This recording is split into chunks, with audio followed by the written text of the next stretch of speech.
dasare ra duwe isin. Oh. Soale cilik-cilik aku pakan aku bung kok. Dadi saiki rai gedhek. Sudeten.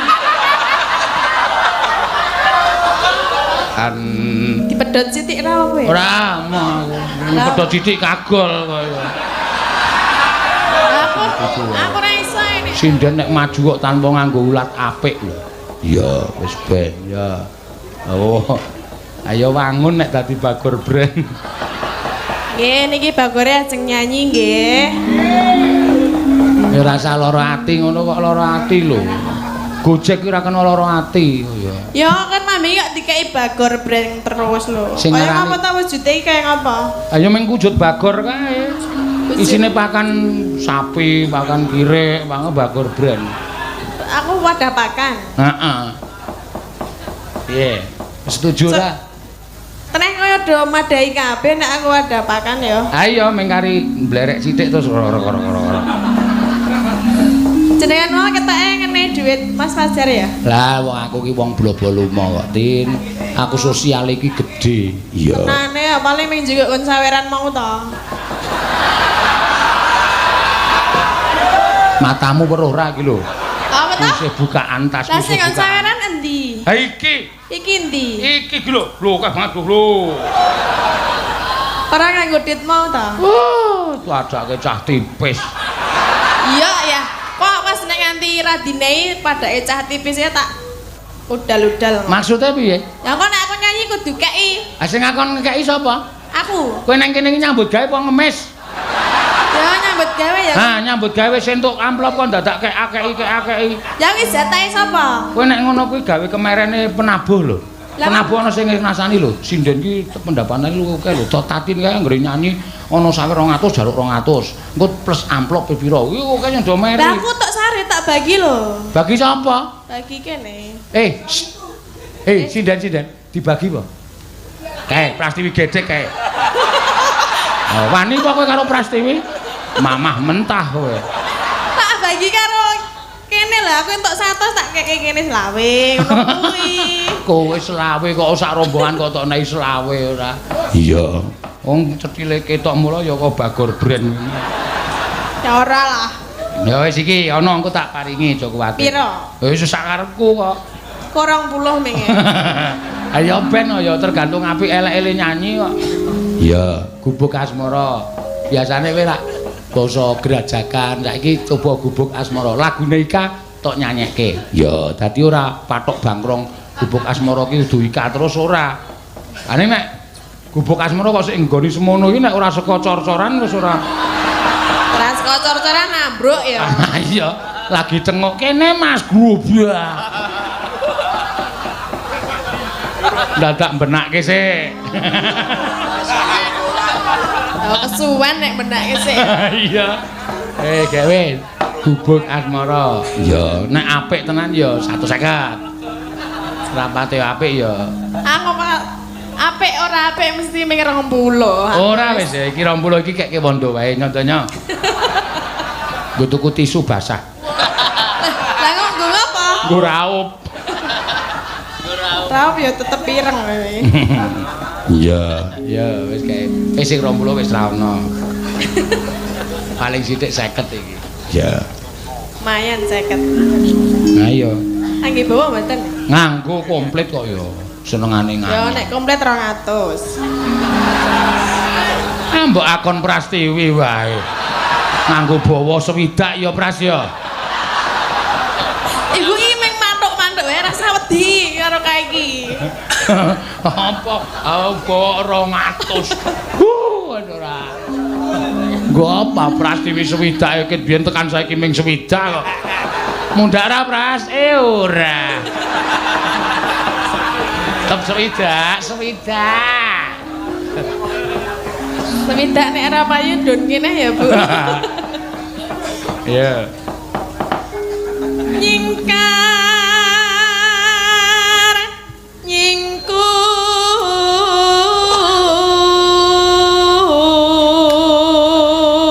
nyingkur Wiwitane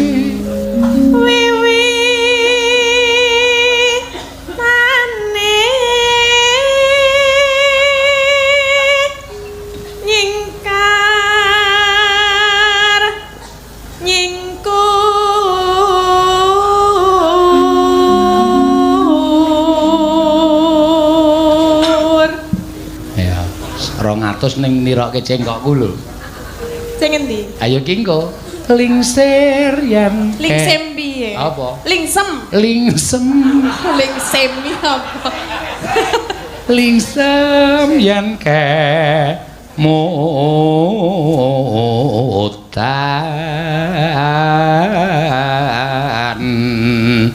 Ngono kuwi napase ora pedhot 200. Waduh, aku nawasnya cekak Ayo, ora urusan aku pokoke gerene. Lingsem yen kemutan.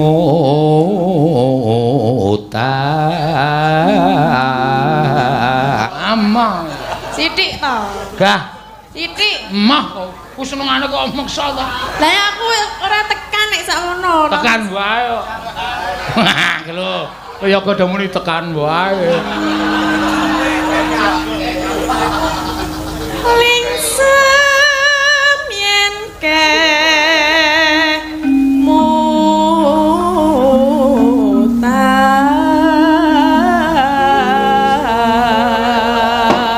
Salah. Lingsem yen mutan. Iki nganggo mandek lho. Aku sik mandek ora apa-apa. Lah pi. Aku uri. Kowe nek kowe aja mandek, nek aku mandek ora apa-apa, ambil napas e. Ya aku ora entuk ambil. Suwe-suwe. Woi, kurang ajar to nyeluk dalang kok. Lah ora bukan dong ramu kok tinggal mengo. Ayo ben ya ora apa-apa. Aku sok tak tinggal mandek, sok tak tinggal mengo barang. Piye rasa baleni? Ora, aku Nganggo mandek ning kok. butuh 200 ora. Ya butuh. Lumayan lho mbangane keruk wedi. Aku gak keruk wedi gak. Ayo, kok keruk wedi. Lah aku sadurunge tak disiden rak keruk wedi kali Praga kan. Oh, karo sing lanang. Sing nyemplung sing wedok. Oh. Malah tatin sing nyemplung, tatin sing lanang ning dhuwur nampani kae kronjote kae sok. Terus dhek nengah meneh kerubyu. Kayak yuyu kakak. Ombake dadi gedhe banget ta ya awake semono to. Kerubyu. Terus nyilem blubuk.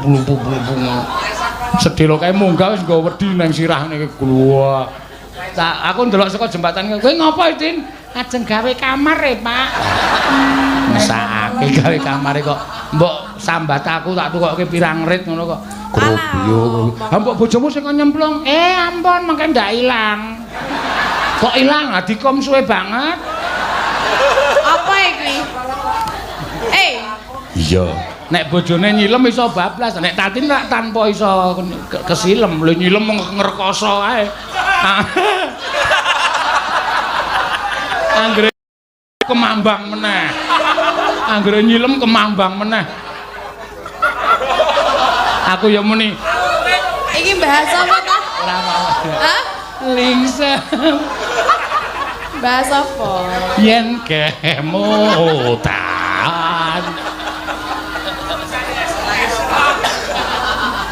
Iya. Yo nanti. Nembang. Sida kuwi mau. Ayo. Gak. Iki lho tak cepake. Moh, gak. Ning rasane kok ndak malah tekan dinding kok ayu maju ya. Pak, pundi, Pak? Kene wis entek aku njukuk tas. Ayo aku lek ora sugih-sugih ngono kuwi. Saya kurang sugih piye? Mayang bola-bali kok wis ora iso tuku apa-apa jan. Ning wis ora apa-apa tak ikhlasi wong jeneng aku ki pekerja budaya ki anu pancen aku berjuang untuk seni dan budaya. Beltut.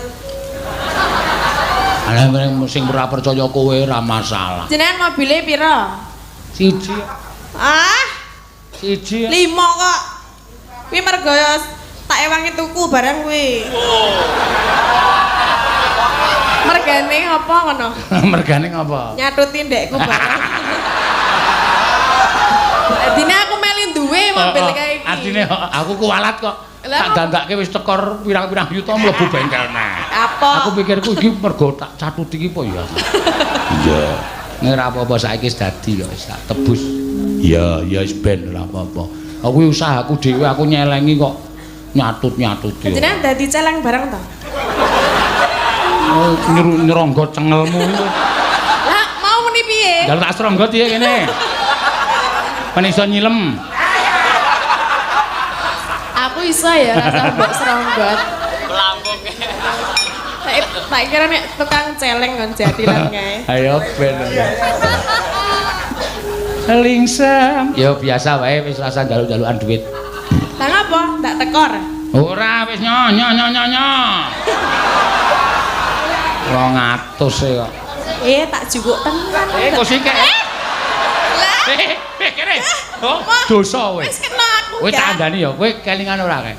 Apa? Kowe sinden nek wani karo njukuk dite dalange titenono. Ngapa ta? Arepmu aku wis ora omong werna-werna. Ya ben apa-apa. Wis nang tanganku ra entuk bali. Wah, lah cilaka iki. Oh, kurang cepet sing siji gahno kena ya mah. Endi? Sing siji mau. Ya aja kok ya. Ya nggo tuku apa tak apa ya. Dilebokke kas. Go nyeleng. Ora nek kasijan.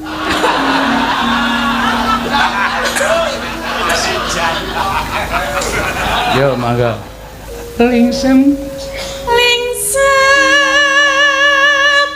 yen ke mutan. Indonesia. Ayo cengkokmu wis tak apalke. Ora dang mantuk-mantuk Ayo swara kok. Ora ana wong nyara kok. Maju mundur iki ra ana. Ya ono bae. Hei. Ya.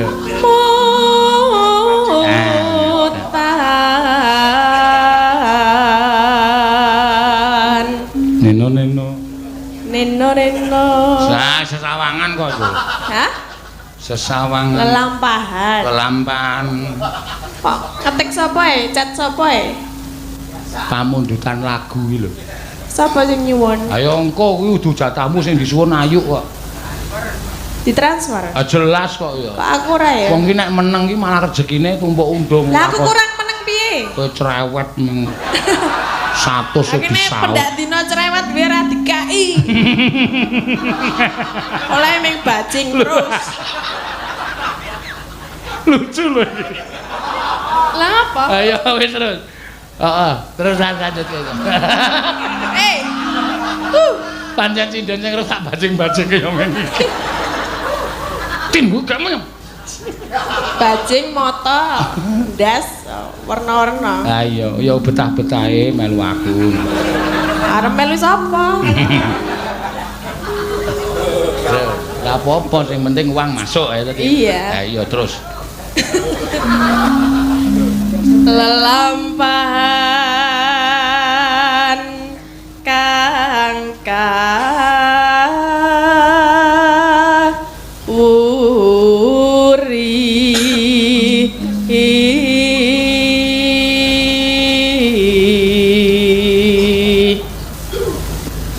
tresna tulus nadyan ing buk asmara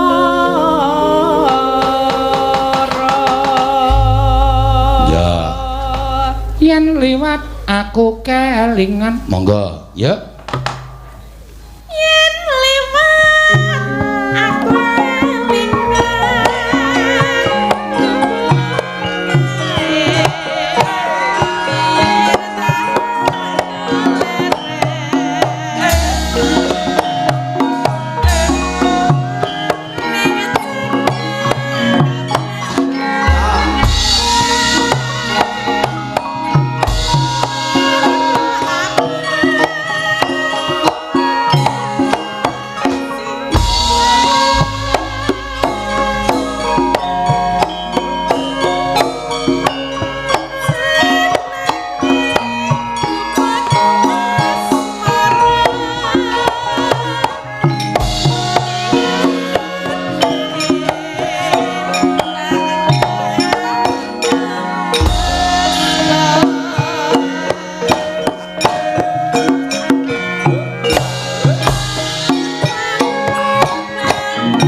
Monggo.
nggih, bapake wae sing nyawer nggih. Kowe ya, ana sing nyawer to?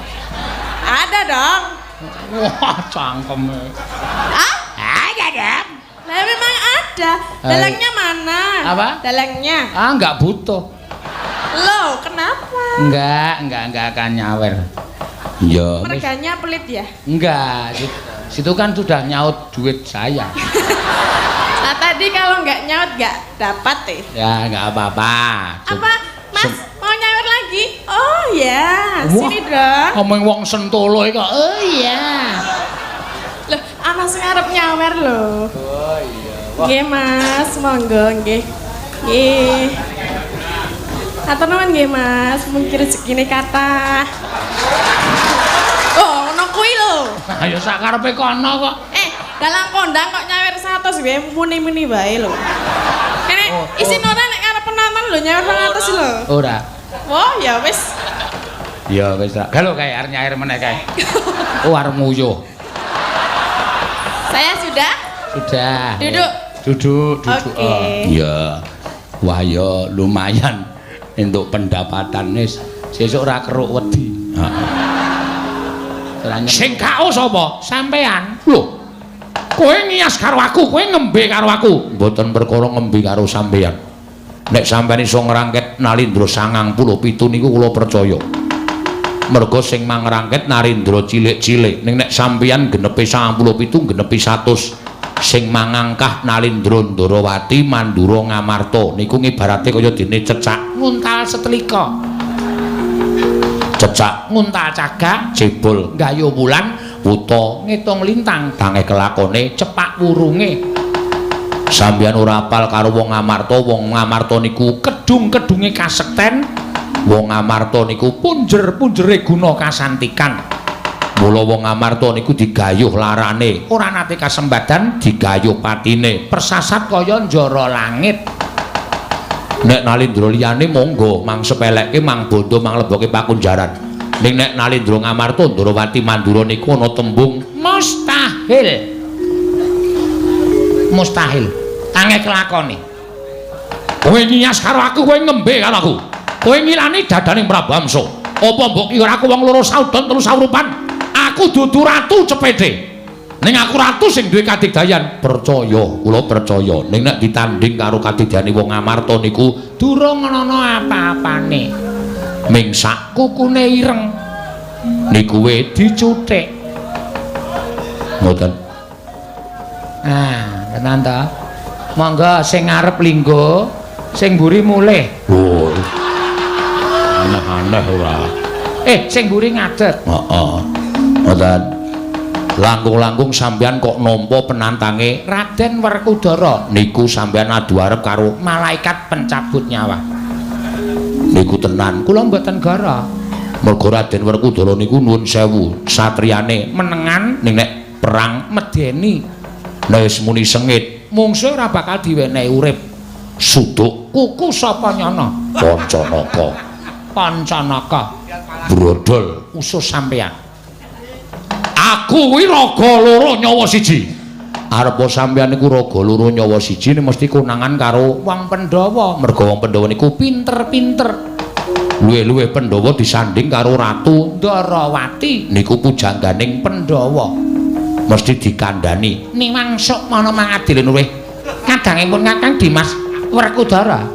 Ratu loro kae aja mbok wenehi urip. Ratu loro kae iki raga loro nyawa siji, carane mateni sirahe dunen komba loro kabeh nganti pecah. Sirna Margalayu. Mudhar sampeyan ayo. Apa ana sing ngerti? Mboten dikandhani. Ratu Ndarawati ngerti. Merga Ratu Ndarawati titising Bathara Wisnu. Niku ketoke menungsa ning jane dewa. Mula Pandhawa niku angel dijangka atine merga disanding karo dewa. Ngoten. Ngoten.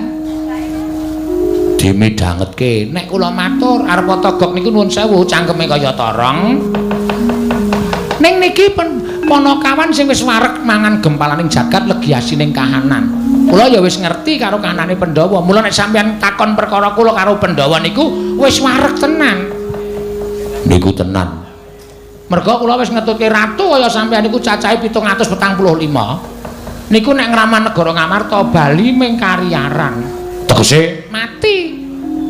Mati kabeh. Ora nggawa power bank kok. Aneh-aneh. Coba-coba kok. Ha iya. Dan kula sampeyan ampun sembrono. Mungsuh Raden Werkudara kekuatane we kalah, kasantosane sampeyan kalah, pusakane sampeyan kalah.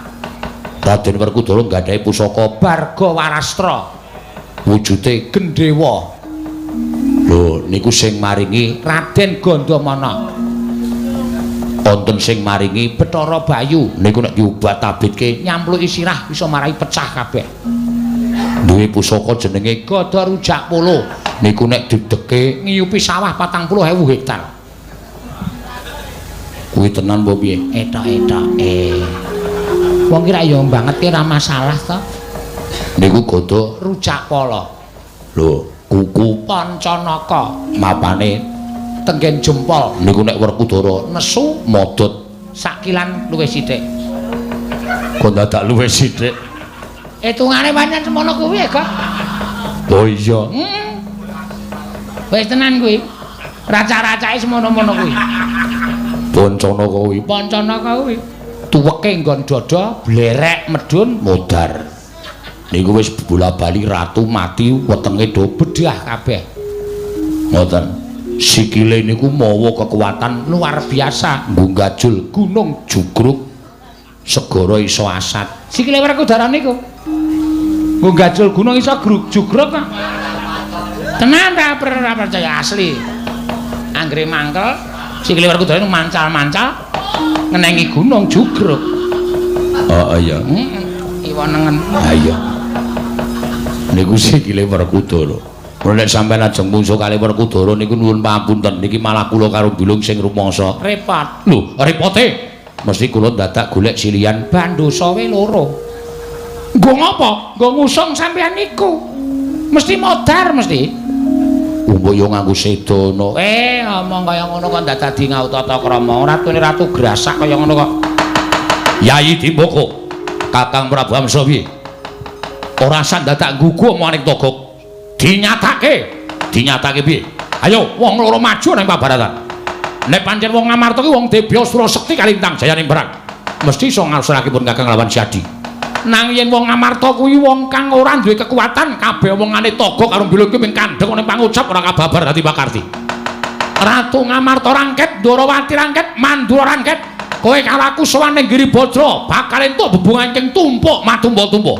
Yen pancen kaya mengkono, ayo tak dherekake. Kakang sing rumangsa ditantang karo Raden Werkudara. Dhisik olaku aku ning mburimu Kang. Aja dadi karo Kakang. Iya, Kakang Hamsa.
Tuti lamun katututan lamun mangsa prawira digdaya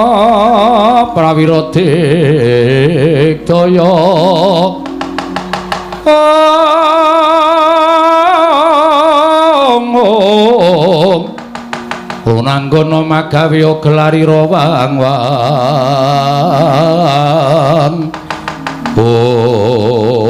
walah tak kira Raden Werkudara lah kok ana satriya kanthet ngeyeyet bringa sing ngulur geni tumpangke kuping kiwa temen mripate mandeng karo aku tanpa kedhep dedeg piadeke ora swira. Gus kowe sapa? Takon karo aku Senopati Ndrawati satring garepur Raden Setyaki. Raden Setyaki yo dasar para nyata. Sing mburi sapa? Oh lek no mripatmu gatekno gobokmu. Kula tanpa rupa patih aku le. Wah, patih. Ya. Patih Mandura. Patih Praguta. Wah, patih Praguta dasar kepara nyata. Kok cengengesan cengelmu. Iki pancen Sriwati lae Ginawa mati, sane mati yen iso mari entuk tekaning pati. Kuali. Syukur watuk, syukur dengkulmu melocot. Guyu watuk dilokke. Kakang Praguta, wonten dawuh Raden. Sing sabar tak cai rembugan sing apik-apik. Mbok menawa Prabu Amsa kena tindak sarana aris supaya bali ning Batasari Mbak. Nek mboten kamplengi mawon. Pun mboten sawerna-werna. Wah. Napa Kakang Praguta? Saweran kok rambutan. Ditandur.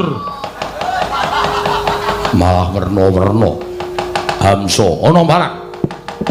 didhawuhi dening Sinuhun Prabu Baladewa kinen methuke karo kowe wigatine kowe takon bali lho bali piye ora sah dadak kowe ngame-ame pustaka Jamus Miang Jimat Lima Sada ya kowe bali ya pengen awet uripmu tekan tuwa nyawang anak putu ora sah dadak bacutke nek kok bacutke cekak umurmu modar kowe wae ladalah lah kok kaya ngono sumbare wong Ngamarta apa dikira aku ratu sing jireh getih wedi mati Setyaki ngono barat wis dadi niatku tinimbane aku bali ning negaraku aku diwirang-wirangke karo para kawula angur boyo aku tekaning mati ana ing Praja Ngamarta tak ikhlaske waton kasembatan boyong pustaka Jamus Miang Jimat Lima Sada pisan meneh kowe tak iman kowe aja nganti pisan-pisan bacut sawangen para wadyabala Ngamarta segelar sepapan yen ming gawe patine Ratu Mbatasari Mbak tak kira ora jam-jaman telung kedheping netra tak kira bakal tekaning pati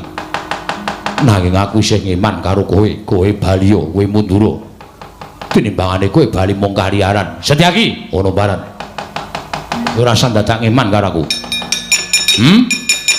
aku wis mbedah negara Banda Ratu Mboyong Putri pirang-pirang yen ming tok eleki kaya ngono aku ora bakal mundur ora bakal gigrek kuruku Salomba ayo Ratu Ngamarta ora garam menehake pustaka Jamus Lima Sada bedah negara Ngamarta cangkeme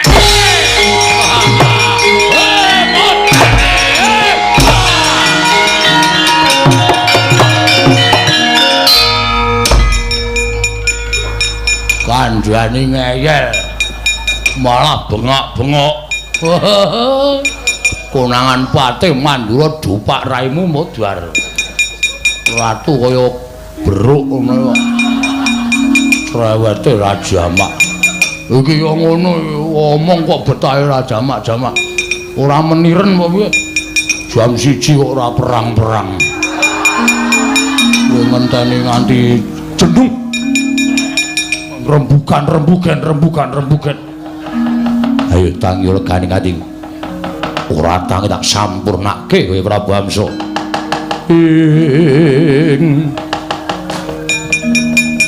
tiba kandhep Bayu Atmaja ngeling ora risang ngeling ana risang satriya Wiratantama ayo oh piye kok domongi ngeyel ketemu sapa aku ora pangling arep dhewe Setyaki mburine Praguta Patih Mandura Ratu Gustimu dikandhani ngeyel ora bakal mati aku ratu ora bakal miris nyumurupi muntrating marus Praguta cancut Taliwanda wo cangkeme bres digapake tendhuang nggon rai ngletak modar awake ratu ibarate kok kean gluduk kurang udan kok wong iki omonge gleleng kaya bakul obat kae tandang gawe ora ana apa-apane dilik ana mati apa urip mati domongi mati kok dilik isih to ngono tok arani mati jek urip oh ha ta ketarane ora ambegan kok iso ngerti nek ora ambegan rambute irung ora mlebu metu wong ambegan ki rambute irung mlebu metu ter iki wis plas ora ana tanda-tanda hidup niki yo saura-urane diemutke wong Ratu Gusti awake dhewe Gusti monggo kula aturi enget Gusti monggo mumpung anget Gusti kula aturi enget monggo Gusti kula aturi emut monggo Gusti mumpung anget terus dimut Gusti kula aturi enget mumpung anget Gusti woi ngaren kulang kaling kula aturi eling monggo Gusti kula aturi eling monggo sinuwun kula aturi wungu ampun kados ngaten Nalindra Digdaya Dobeng Samaradeng Dobe Samakubis kok mboten purun tangi namung dipun dugang kalian pun sinten Praguta kemawon kok terus mboten eling menika wonten pundi kasekten panjenengan sinuwun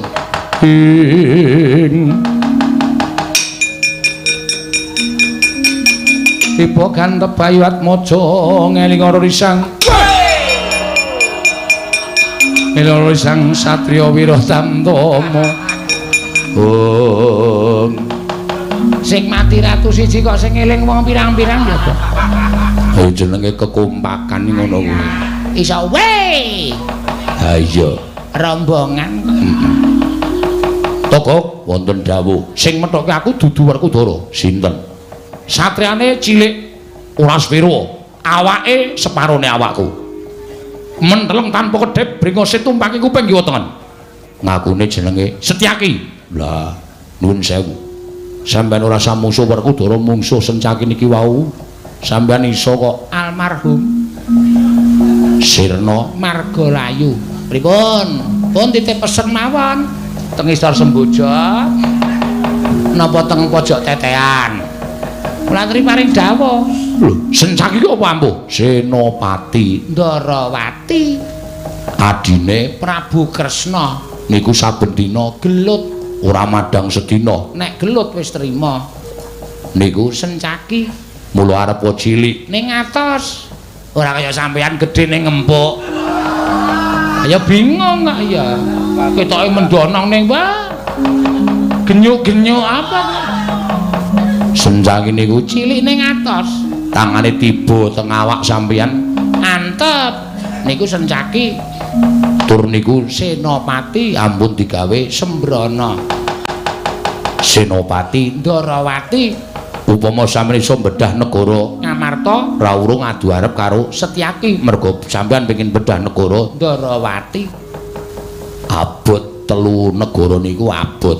Sing nendhang aku Patih kok Patih guyune ora entek-entek. Niku Patih Mandura. Jenenge Patih Prakuta. Prakuta. Ora Prauta. Jeneng Pasoto ya mbok ora ngerti aku kok. Jenang Pasoto. Siyaine kok ngrembug jenang Pasoto. Ngrembug jenang Pasoto ki engko nek setengah 4. Jenang krecek kita. Ha iya. Niku Patih Praguta. Mula nek sampeyan ajeng wani karo Patih Praguta padha karo sampeyan jajal kekuatan 3 negara. Ngamarta, Ndarawati, Mandura. Pun rika mang maju. Piye diantil pisan kok ora eling? Aku ming kaget ora perkara lara. Wedian. Kagete kok nganti gletak. Ya dhewe-dhewe kaget ki yo iso nganti pingsan ya iso. Kata-katamu kok modern. Togo kok muni pingsan. Ora eling ngono lho. Ah iya. Gok nun. Sencaki Praguta Werkudara sapa wae padhae. Sing baku ratu telu kudu tak rangket. Nggih, ngatos-atos. Mikira trajange kaya ngopo kekuataning Setyaki.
sepeleke.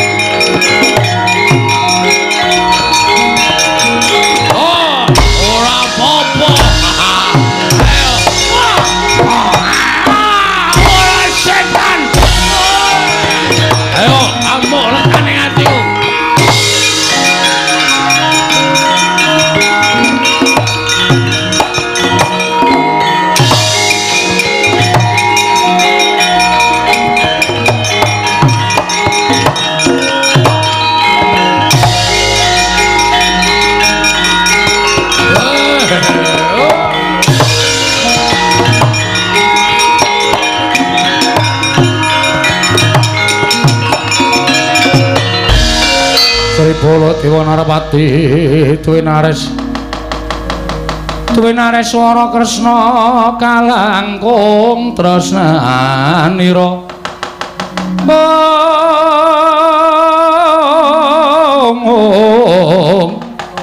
kalangkung tresnanira marang Diabanon Jinawi Setyaki wonten timbalan Pragoto wonten rasa guyu nggih wonten dawuh oh ajar nggih kanan kene kok cengengesan ha iki lho niku bajut seneng guyu guyu kok ora entuk meneng nggih Setyaki wonten dawuh wis tak timbali lho iki ngomong mundur dados ning kawuningan nyatanipun kula kadhawan supados ngunduraken Prabu Amsa ya nanging jebul kula nuwun sewu Prabu Prabu Amsa digdaya sekti kalintang jayaning perang. Lho. Senopati Ndorowati Setyaki kok kalah karo Prabu Amsa. Wong tlatah sabrang nek cara aku isin. Estripun inggih mekaten hanyatanipun kula kawon. Sebabe kowe kalah. Prabu Amsa rusuh tandangipun. Rusuh perkarane apa? Piyambakipun nyokot jangga kula. Antos kula mboten eling tumripun getak kuntal dawah ngajaripun Prabu Mandura. Nggih, kula nggih dicokot-cokot karepmu ora karepmu. Nggih mpun. Wis kalah terus. Kula nggih dicokot nggih panas awak kula. Tumula dipun getak kula kuntal ngajaripun Sinuhun Prabu Mandura. Iblis lan apa meneh jajalan ngrasani karo Nata Mandura bakal blengket Nata Mandura Prabu Baladewa. Setyaki Pragoto minggiro tak takare kekuataning Prabu Amsa yo iki Nata Mandura Prabu Baladewa kene adibar.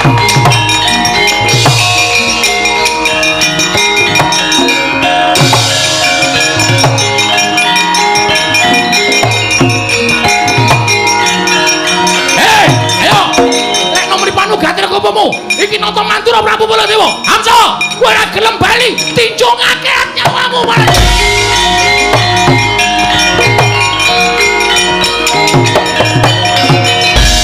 Prayoli binatang menungso ora tatanan. Perangmu rusuh. Perangmu kuwi nganggo nyokot barang. Kowe ngetur iki ning tanah Jawa. Iki ning tanah Jawa, perang nganggo tatanan. Ora sapenamu dhewe. Ora rumasamu perang ning negaramu. Nyokot Setyaki kowe. Sapa iki? Nata Mandura Prabu Baladewa. Kowe dikongkon Jara Sandhaya. Kon blengket negara telu Ngamarta Ndorowati lan Mandura ya.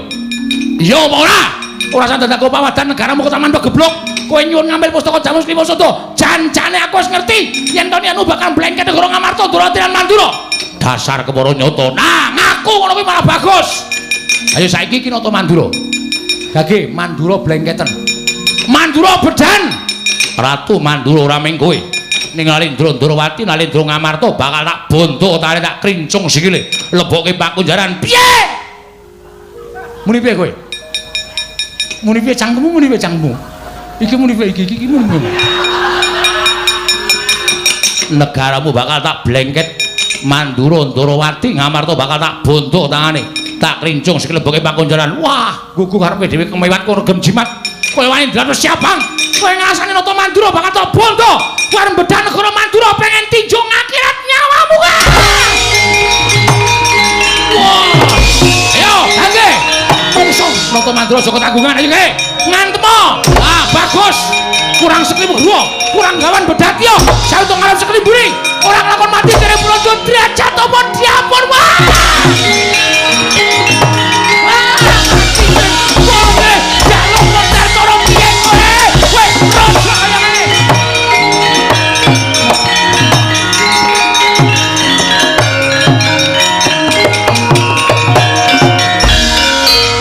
jajalanan diapure kaya ngene karwani karo Baladewa Sita menang apa?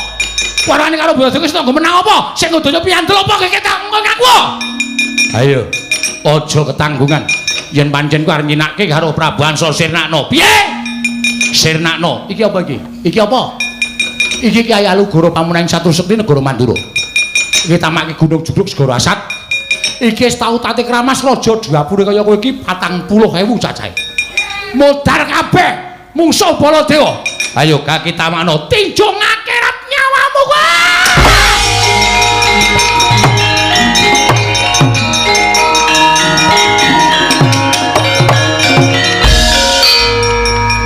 Mongso iso glawat. Ratu kaya manuk guwek. Arep blengket negara Mandura. Jeleh urip kowe. Mangsane. Pangan kuwi.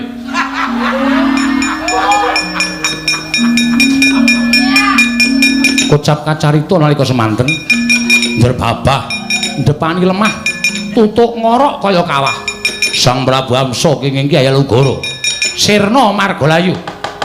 Mlajar iki lho atogok sigra matur kelawan Kentrayi Prabu Dimbaka. Lumajar saking katebian sigra nglumpati kuwandaning Sang Prabu Amsa kaliyaning jagat gawening para dewa gregah kaya wungu saka nendra. Kakang Amsa.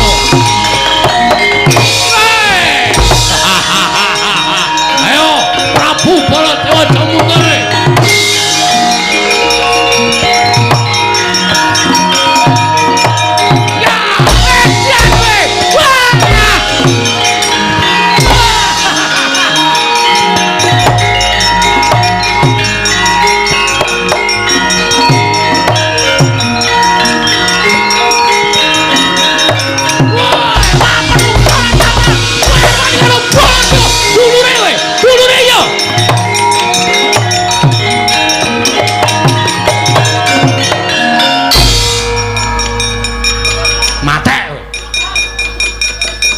Ora nganggo nantang ngantem Baladewa saka mburi.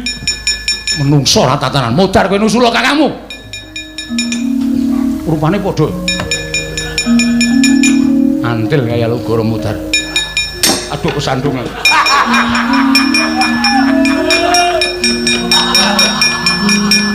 Datan beda kalahan ingkang ngraka. Prabu Dimbaka Sirna Margalayu. Sigra linumpatan kalawan ingkang ngraka Prabu Amsa. Nalika semanten gawaning para dewa kalawaning jagat gregah kaya wungu saka nendra. Yayi Dimbaka tangi aja kaya bocah cilik. Wah! Ayo amuk. Weh! Ayo endi wong ngamarna?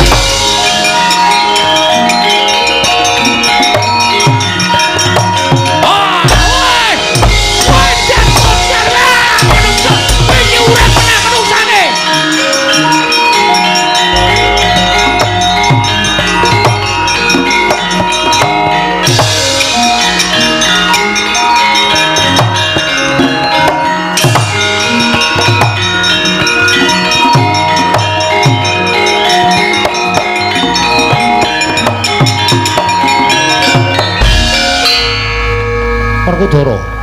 Apa? Jroning masewakan mau kowe ngrasani apa karo Koko Prabu Mandura? Ratu licik. Licike sing nantang Hamsa aku ning sing muring-muring Baladewa. Sawangen Koko Prabu saiki perang karo Hamsa, karo Dimbaka, ratu loro, raga loro nyawa siji. Iya. Kongkonane Jarasandha. Iya. Kowe arep males ora? Males ngopo? Males wirangmu kowe nantang Hamsa sing nesu Koko Prabu Mandura terus sing temandang Koko Prabu Mandura. Tegese Koko Prabu rak ngrebut mungsuhmu to? Iya. Galuh kae Koko Prabu saiki kebingungan. Bingung piye? Tembungmu sing apik. Karepku kuwi bingung penggaling Koko Prabu Mandura. Iya. Merga Hamsa dipateni dilumpati Dimbaka, Hamsa urip meneh. Dimbaka dipateni dilumpati Hamsa, Hamsane urip meneh. Koko Prabu kae pancen sekti digdaya, ning nek tumandang ki nggunakake akal, ora nggunakake akal. Wong mateni ratu kae iki jane gampang. Upama loro dipateni bareng kae wis ora bakal iso urip meneh. Ning Koko Prabu ora iso menggali tekan semono. Merga wis kesurung rasa mubal babaring nganepson wekasan akal budine ilang. Yo. Terus kowe maju. Ratu loro ae dunen kumba sirahe nganti pecah kabeh. Engko rak mati kabeh. Golek Baladewa nesu. Kowe omongo yen Baladewa ya lancang. Kok ngrebut mungsuhe Werkudara. Engko nek wonge ngeyel. Kowe wedi kok? Ora. Tandangi lho. Tenan. Iki ngopo lho Werkudara kok tenan? Mergane kowe adine. Nek kowe wis ngentuke tak tandangi tenan. Ya aja, iki mau rak ming tembung sembrono to. Nek kira-kira kono nesu mengko tok wangsuli. Aku ora tau omongan akeh. Omong aku ya nganggo kepelan utawa nganggo sikil. Nek nganti aku engko ora eling Baladewa tak dugang utawa tak jotos. Kriwikan dadi grojokan geguyon dadi tangisan diampet. Diampet wong kae nek cerewet ora kena diselani. Mesti muring-muring terus. Nek kowe engko bingung kowe ngundang aku. Kowe iki kerep ngapusi. Ngaku wae. Engko aku wis maju kowe lunga, engko nek geger Baladewa karo Werkudara, kowe guyu saka Dirgantara ya ora. Ora apa. Kowe iki kulino ngono kuwi. Sak gedhagan iki ora wis, ora aku tak neng kene ora lunga-lunga. Janji lunga ketemu ak candha tak banting. Iya bantingan ora pecah kok tok banting. Bantingan. Yen pancen kowe tanggung jawab ratu ora patenane. Nek ana murinane Baladewa aku wegah nanggapi. Kowe sing nanggapi. Iya tak tanggapi. Pira to nanggap Baladewa? Wah, ora sembrono iki rembugan tenanan. Lho, lah iya aku ya rembugan tenanan kok. Nek nanggapi Koko Prabu Mandura wae pira tak tanggapane. Wah, mikir trajange dhewe.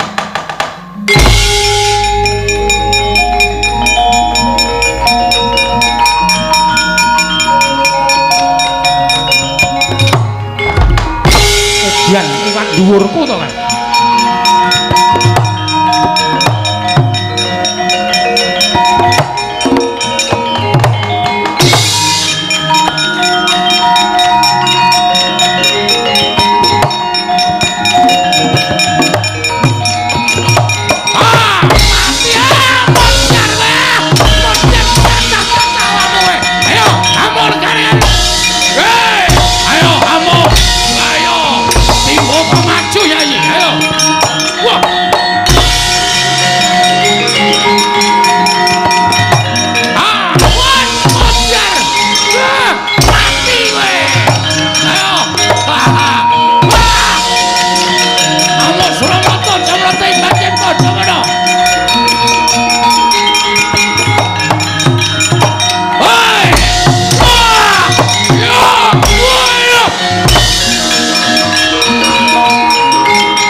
Iki Raden Werkudara.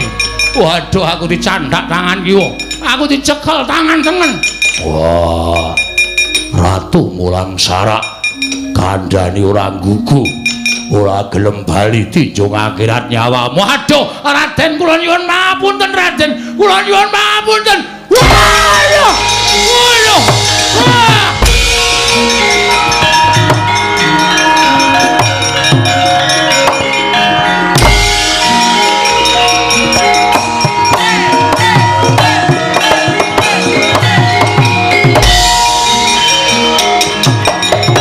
No!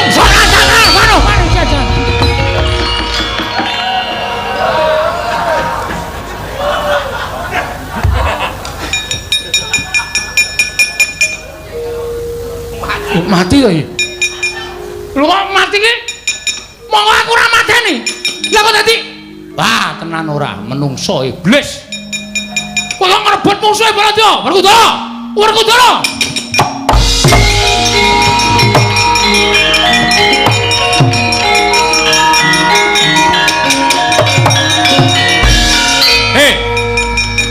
Anggepmu apa? Sing ngakon sapa? Sing dawuh sapa? Ngerti Hamsa karo Dibaka iki mungsuhku.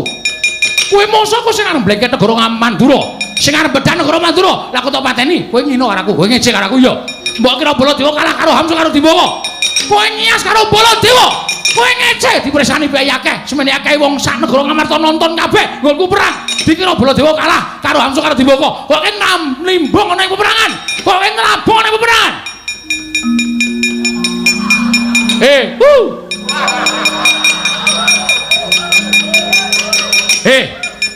Ngopo? Kowe tak jak omongan. Wis ngerti. Saiki aku tak takon karo kowe sing kon sapa? Sing mateni Hamsa Dibaka sapa? Kowe ngecek karo aku.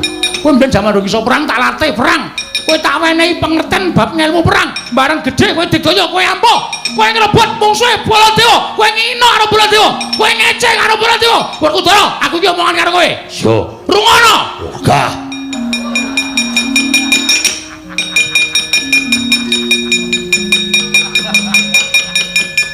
Wah. Aduh, iki ngopo iki? Ih, kowe. Ana ratu lungguh kok dibopong bae. Hei, Kakangku nesu. Kakangku sapa? Iwan. Iwan sapa? Baladewa. Kaya pelajaran SD wae. Iwan nesu sik nrenggalangi budi lho kok. Wah, unek-unek aku tentean. Ngeyel. Aku wis wegah tok peksa. Werkudara. Werkudara. Hai. Bengak-bengok. Anggepmu apa? Hamsa Dibaka ki musuhku. Ha iki sing gawe tok sembring perkara sing kowe. Ya ta? Ya ta? Iya. Kowe mesti. Ayo.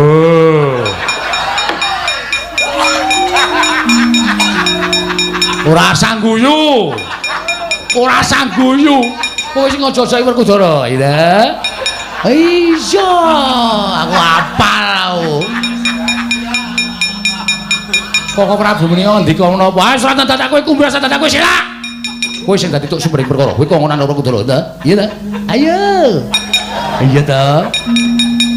Kowe ketok kowe gligaping paning almu kowe kedap-kedap ngono ki anggap aku ora ngerti kowe piye. Terus saiki aku tak takon karo kowe. Inggih. Kowe dawuh Werkudara ngono kuwi apik kok. Lho, sae kemawon. Apik miturut kowe dasarmu apa? Kok Prabu kula nuwun sewu. Nek perang ki niku mboten ngangge akal ning nganggo akal. Lho, tegese ming waton sentosa, waton rasa, waton ngamuk ning nuwun sewu. Mriki mboten diagem. Molo dasmu kuwi.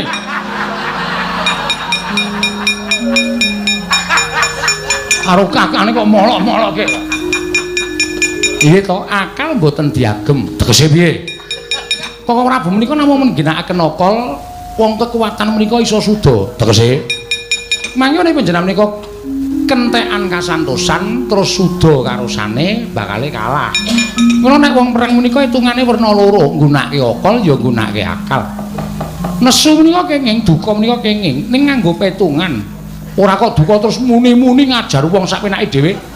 Lah mriko le temandang sareh nganggo akal, mula panjenengan keseser. Aku ora rumangsa keseser. Ning nyatanipun mangke sekedap malih panjenengan menika badhe kawon. Wong panjenengan ora iso metung. Hamsa mati dilumpati Dimbaka mati, urip. Dimbaka mati dilumpati Hamsane urip. Mriko nek wong pinter rak wis ana hitungane to. Hitungane piye? Lah nyawa siji raga loro, tegesipun ratu kala wau kedah mati bareng. Oh iya. Wah, aku dadi ora mikir tekan semono to. Lah wong panjenengan niku ora nggunakake akal to. Mula nek kula candhet, kula matur nuwun sewu mesti panjenengan duka buayi nuturi wong tuwa kula ngerti sih watak wantunipun Koko Prabu nek kula elingke buayi ngerti apa ngerti wong tuwa iki dulu perkaraku mesti ngoten ya ta Werkudara iya mula kula kongonan Werkudara kon mateni ratu menika ben ndang rampung lho mangke kok ora iso ngrampungi saged ning suwe iso ngrampungi ning suwe lho sing digoleki ra ngono kuwi to rampung ning suwe lah menika rak pekareman panjenengan ya aku ya beda lah apa butuhe cekat-ceket ndang rampung ndang paripurna ndang selesai lho iki omonganmu sak penake ndang rampung tegese ngono lah iya mila menawi kula dawuh Werkudara menika jenengan boten nging duka lah ming tanggep Werkudara kuwi wong deksura ing patrap ngerti aku rung njaluk tulung wis diwangi mergi kula ingkang dawuh mesti kowe kok mesti iki anggrono kanan kaya iki mesti kowe tok sumbere mesti kowe ora pisan ora pindho mirang-mirang aku lho Kresna ora pisan ora pindho mirang-mirangke Baladewa nuwun pangapunten kula mboten niat mirang-mirangaken namung semantena kula namung badhe nggalo perkawis menika pikantuka dalan margi ingkang padhang tumuli paripurna sampun Koko Prabu mboten nging duka ngono inggih ya wis nesu wis dong apa urung ya wis ngerti nek wis ngerti aja nesu ora pun Kakang ora nesu Koko Prabu kula nyuwun tulung nggih Arjuna Kadawana supados sowan wonten ngasanipun ing rayi oh ya inggih ngestokaken dawuh Koko Prabu kula mboten niat utusan kan Koko Prabu ning nyuwun tulung kongkonan karo njaluk tulung iki beda nganggo pikiran ora mingokol iki ngopo iki sedang mangkat Janaka kon mrene iya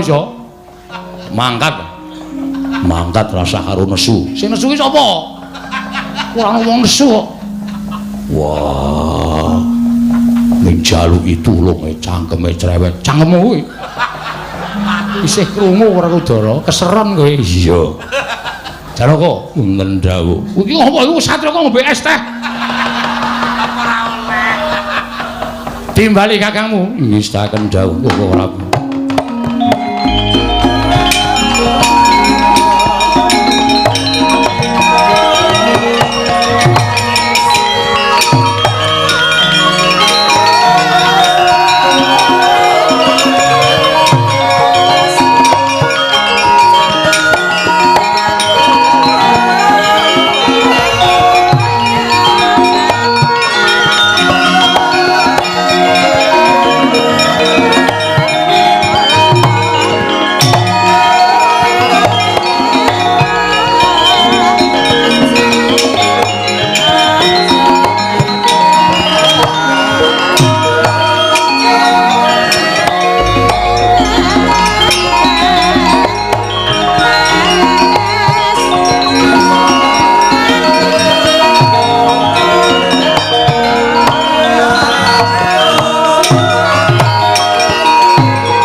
Sang Arjuna semuanya kang kamanungsan kasrepan tingkahing mungsuh iran padha kadang ayo toya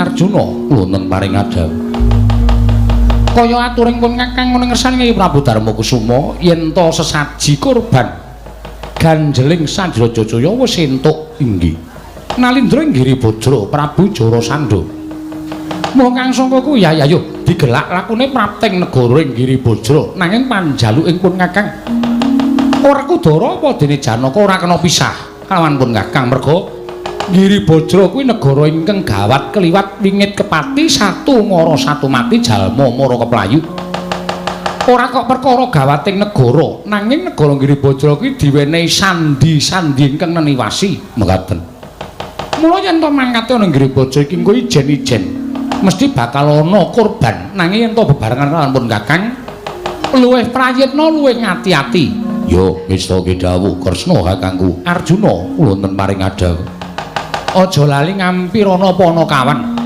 Kakang Semar nala garing Pitruk Bagong kantinen marang Giribadra sabab arepa dikaya ngapa kae pusaka ing bisa kandha jimat ing bisa ngucap.